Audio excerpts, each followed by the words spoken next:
I'm going to title this video, It's Not What You Think. I'm about to head out with my new custom wild caliber. This is the 25 GPC from Mad Dog Weapon Systems. Hopefully I'm lining up my phone so you can read their engraving. It's shooting a 25 caliber bullet out of an AR, and this is the Hammer 116 grain shock bullet. Hopefully I have that in focus too. Check out the concaveness or that hollow point inside of that bullet.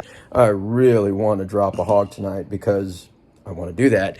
I've also literally attached the new GOAT brass catcher here. This is a very hard polymer or plastic, and I don't have the magazine that slips on because it was rubbing up against my table. But the reason I'm titling this video, It's Not What You Think, is in Texas and in the South, we've been doing night hunting forever. Forever.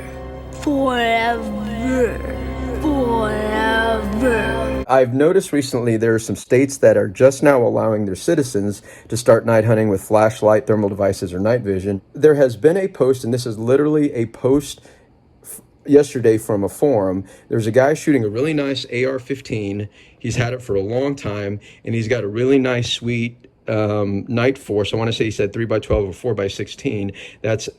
That's ready to go, and all he wants is a thermal device that he can clip on or attach to his front rail and start hunting. It's not what you think. This is particularly for folks who don't understand how night vision and thermal devices work. Night vision and thermal devices have an OLED screen that you are looking at, and the problems that go along with that is you have a day optic that has a bunch of glass in mirrors, concave and convex glasses, and also a bunch of mirrors that you're adjusting to keep your crosshairs lined up. And I thought about this. This would be a cool way to try for you to understand how this works.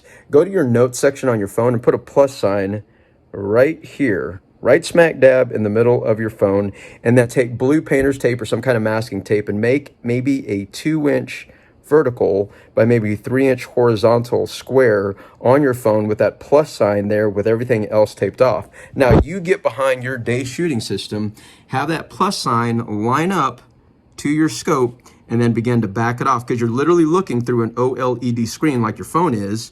Keep on backing it up and try to keep it lined up like this until you can keep that thing centered, because that's the problem with thermal and night vision devices that are currently being advertised as a clip-on and forward device. And the other thing that's really bugging me about it, there's one company particularly who is saying that, hey, buy one product that you can scan with that's a clip-on. You can literally scan with this throughout the night, and when a coyote or a hog or something shows up, you can quickly put it on to your scope either by clipping it on or attaching it to the rail, and you can hunt.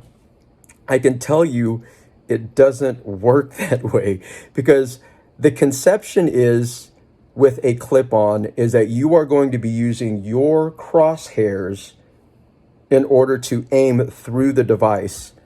It doesn't work that way. The only thing that you really might be using is your zoom and your focus, because there will be something on that device that you have to line up. And you have to remember all those mirrors and glasses that I'm talking about. You can literally pitch the thermal device off in a way where you're not shooting true. So the concept of you scanning with the same device and then putting it on, first of all, is not going to work if you're coyote hunting. You guys know how quickly coyotes come running in. Now, if you're hog hunting like you are in Texas in big open fields, when you're spotting them maybe 600 yards away like I did my last hunt, and then you have time to put that thing on, making sure that it's trued up, you could do it in that format. So just understand the problems of having a day optic that's intended to be shot or looked at through a long range, and you're literally putting an OLED screen maybe half an inch from that.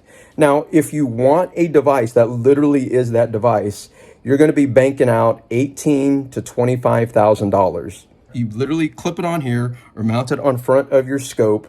There is a reticle you still have to line up with that thermal night vision device, but once that thermal night vision device is lined up and ready to go, you can turn that off and use your day optic. But again, you're paying $18,000 to $25,000. The current models that are $6,000, $7,000 and less that are calling themselves clip-ons or forward detached thermals or night visions, they aren't what you think. There's either a reticle in there or something that you have to line up, and you're literally zooming into a OLED screen that is an inch to half an inch away, if not attached right to it. And then you got to make sure that it's mounted right, because if you pitch that mount off not properly, it's going to throw your zero off.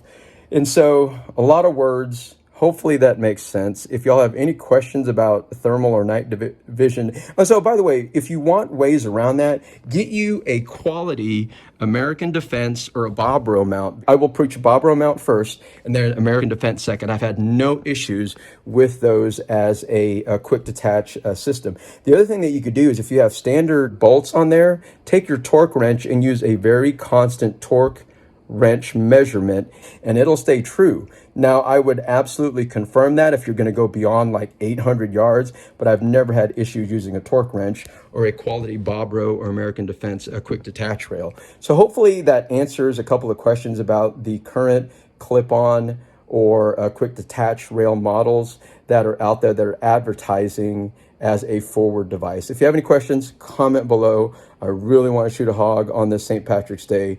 And if that happens, I'll put that in a whole nother video because this one's about 7 minutes long. Peace out. Blessings. Have a good St. Patty's Day.